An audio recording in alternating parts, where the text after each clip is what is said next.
أعوذ بالله من الشيطان الرجيم. بسم الله الرحمن الرحيم. وكذلك بعثناهم ليتساءلوا بينهم قال قائل منهم كم لبثتم قالوا لبثنا يوما أو بعض يوم قالوا ربكم أعلم بما لبثتم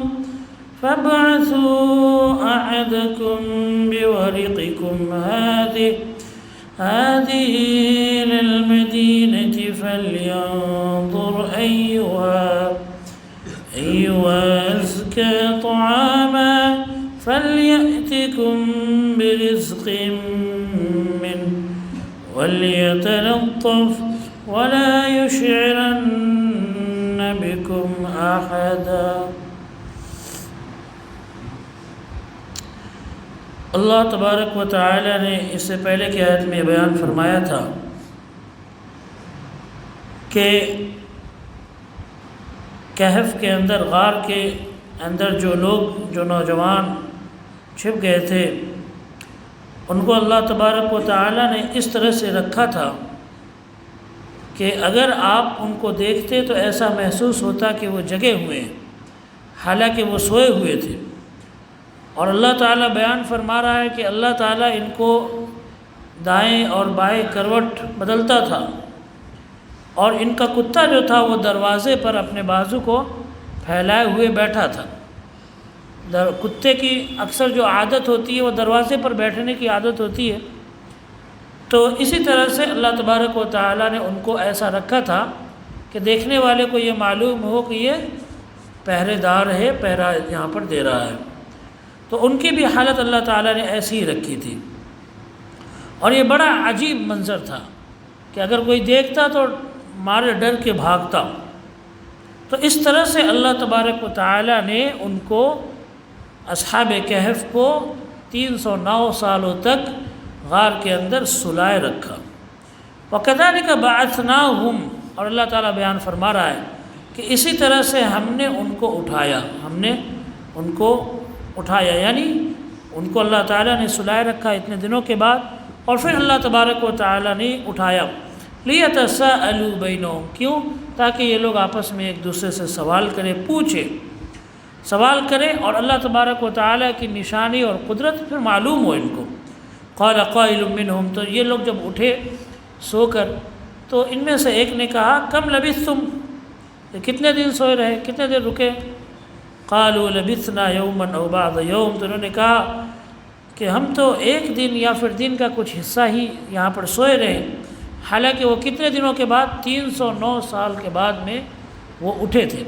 لیکن اللہ تبارک و تعالیٰ کی عجیب قدرت ہے. اور اسی طرح سے جب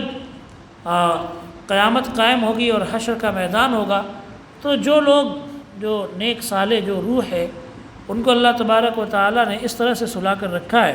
کہ جب وہ اٹھیں گے اس دن، قیامت کے دن، تو ان کو ایسا محسوس ہوگا کہ وہ رات میں سوئے تھے اور صبح میں اٹھ گئے. تو اللہ تبارک و تعالیٰ نے ایک طرح سے دنیا کے اندر یہ نشانی دکھا دی کہ یہ معاملہ اللہ تعالیٰ کیسے کرے گا. تو اللہ تعالیٰ نے ان کو جب اٹھایا تو انہوں نے سوچا کہ ہو سکتا ہے دن میں ہم صبح میں شام میں سوئے تھے اور صبح میں اٹھ گئے، یا پھر کچھ دیر تک سوئے ہیں بس.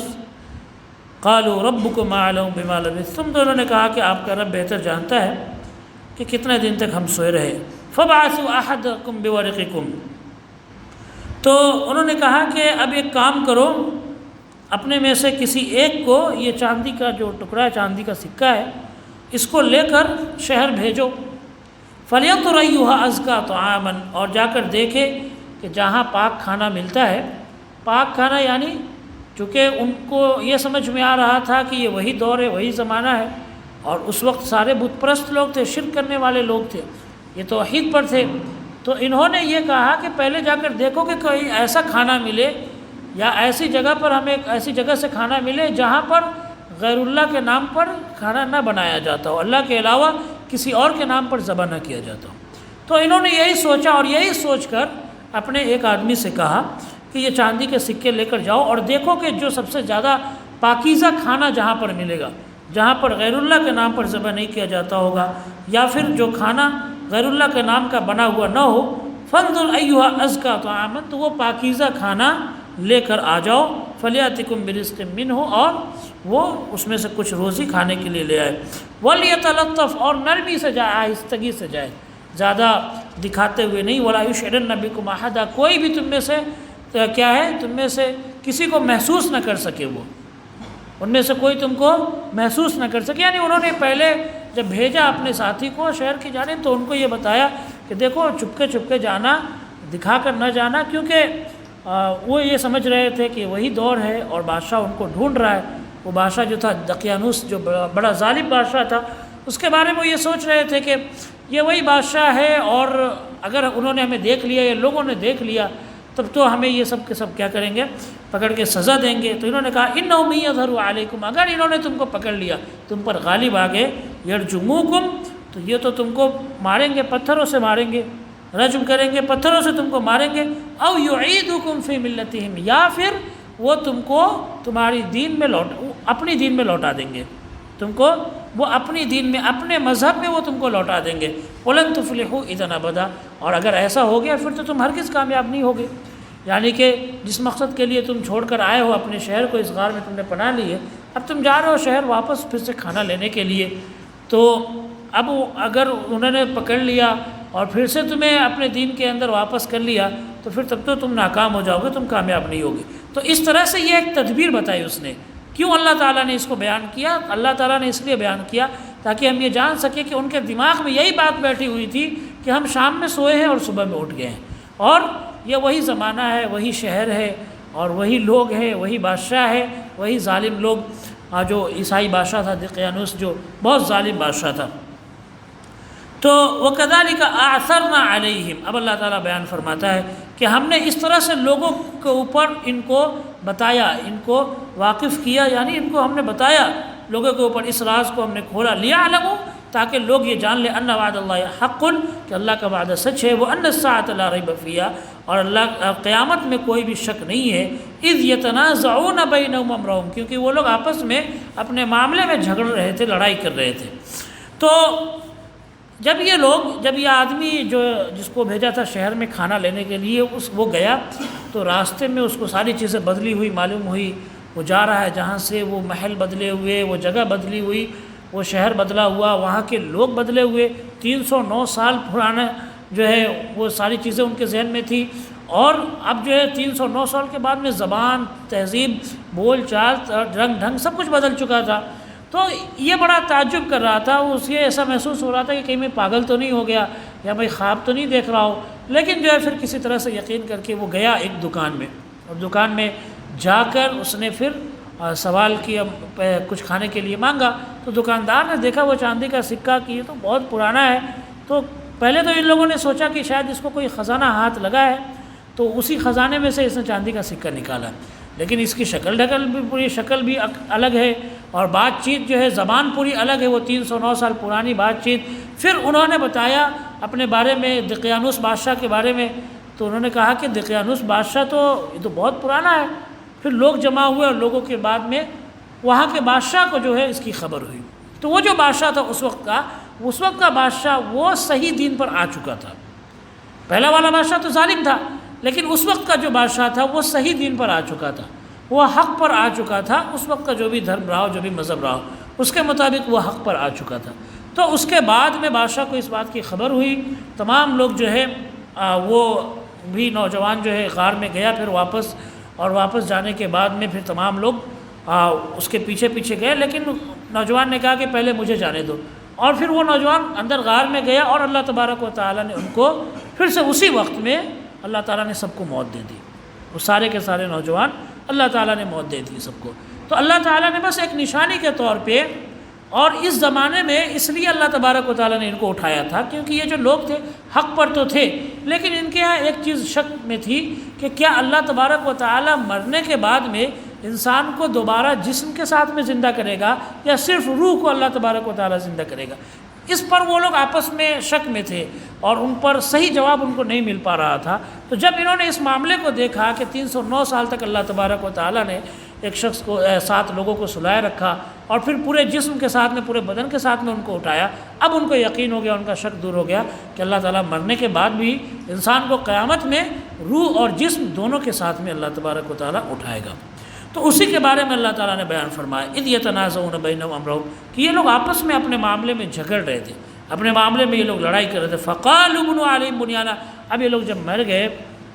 تو اس کے بعد میں اللہ تعالیٰ نے بیان کیا کہ انہوں نے ان کے اوپر ایک عمارت بنا دی، اور بعض لوگوں نے مفسرین نے لکھا کہ اس پر مسجد بنا دی۔ اور اللہ کے رسول صلی اللہ علیہ وسلم نے ایک طرح سے لوگوں کو، اپنے صحابہ کو ایک طرح سے ان کی عبرت کے طور پہ بتایا کہ یہ کام نہ کرنا۔ انہوں نے کیا کر دیا، ان کے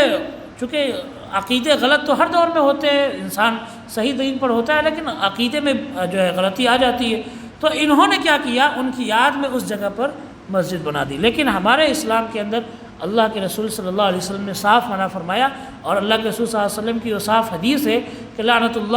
اللہ الیہود والنصارى، کہ اللہ تعالیٰ یہود اور عیسائیوں پر لعنت بھیجے، اتخذوا قبور انبیائہم مساجد وصالحیہم مساجد، کہ ان لوگوں نے اپنے نبیوں اور اپنے نیک لوگوں کی قبروں پر کیا بنا لیا، مسجد بنا لیا۔ تو اس لیے اللہ تعالیٰ نے لعنت بھیجی یہودی اور عیسائیوں پر کہ جب ان میں سے کوئی نیک آدمی مر جاتا تھا تو اس پر وہ قبر بنا لیتے، مسجد بنا لیتے تھے، یا اس کو سجدہ کرنے کی جگہ بنا لیتے تھے۔ برے آدمی کے سجدہ کرنے کی جگہ نہیں بنایا جاتا، نیک لوگوں کی قبر کو ہی بنایا جاتا ہے۔ تو اسی کی وجہ سے نیک لوگوں کی قبر کو سجدہ گاہ بنانے پر ہی لعنت ہے اللہ کی۔ اور اللہ کے رسول صلی اللہ علیہ وسلم جو ہے بار بار جب آپ آخری وقت میں جب آپ بیمار ہو رہے تھے، سخت بیمار ہو رہے تھے، تو آپ صلی اللہ علیہ وسلم بار بار اس چیز کو بیان فرما رہے تھے اور بار بار یہ کہہ رہے تھے کہ اللہ تعالیٰ کی لعنت ہو یہودی اور عیسائیوں پر۔ اور اسی لیے اللہ کے رسول صلی اللہ علیہ وسلم کی قبر جو ہے گھر کے اندر رکھی گئی تاکہ لوگ اس کو اللہ یتخذوہ مسجدا۔ حضرت عائشہ رضی اللہ عنہا نے بیان فرمایا کہ تاکہ لوگ جو ہے اللہ کے رسول صلی اللہ علیہ وسلم کی قبر کو سجدہ کرنے کی جگہ نہ بنا لیں، مسجد نہ بنا لیں، کیونکہ لوگوں کے دل میں یہ بات بیٹھی ہوئی ہے کہ جو نیک صالح لوگ ہوتے ہیں ان کے آگے ہمیں سجدہ کرنا چاہیے، وہ ہمیں وہاں سے وہاں تک پہنچاتے ہیں۔ تو اس وجہ سے اللہ کی لعنت آئی، سجدہ صرف اور صرف اللہ کے آگے جائز ہے۔ تو اللہ تعالیٰ نے بیان فرمایا کہ ان لوگوں نے ان کے اوپر میں ایک عمارت، ایک مسجد بنا لی، ربہم اعلم بہم، اور اللہ تبارک و تعالیٰ ہی ان کے بارے میں بہتر جانتا ہے۔ قال الذین غلبوا علی امرہم، اب یہ کہتے ہیں کہ جن لوگوں نے ان کے معاملے پر غلبہ حاصل کیا، یعنی جانکاری جن کو ہوئی، تو انہوں نے کہا لنتخذن علیہم مسجدا، تو ہم لوگ کیا کریں گے، اس پر ایک مسجد بنائیں گے ضرور بھی ضرور۔ تو انہوں نے ایک مسجد بنا لی اس پر، اور اس کو اللہ تبارک و تعالیٰ نے سختی کے ساتھ میں اس امت کے لیے منع فرما دیا ہے کہ وہ قبرستان کو مسجد بنائے، یا پھر جیسا کہ میں نے بیان کیا تھا کہ اللہ کے رسول صلی اللہ علیہ وسلم نے گھر کو قبرستان بنانے سے منع فرمایا تاکہ گھر میں انسان نماز پڑھے۔ گھر اگر قبرستان ہو جائے گا تو پھر نماز نہیں ہوگی اس میں، یا نماز نہیں ہوگی تو گھر قبرستان بن جائے گا، قبرستان کی طرح ہو جائے گا۔ تو اس لیے گھر قبرستان کو یا قبر کو مسجد بنانے سے اللہ کے رسول صلی اللہ علیہ وسلم نے سختی کے ساتھ میں منع فرمایا ہے۔ اللہ تعالیٰ سے دعا ہے کہ اللہ ہم سب کو کہنے کے سننے کے ساتھ میں عمل کرنے کی توفیق عطا فرمائے۔ وآخر دعوانا الحمد للہ رب العالمین وما علینا الا البلاغ۔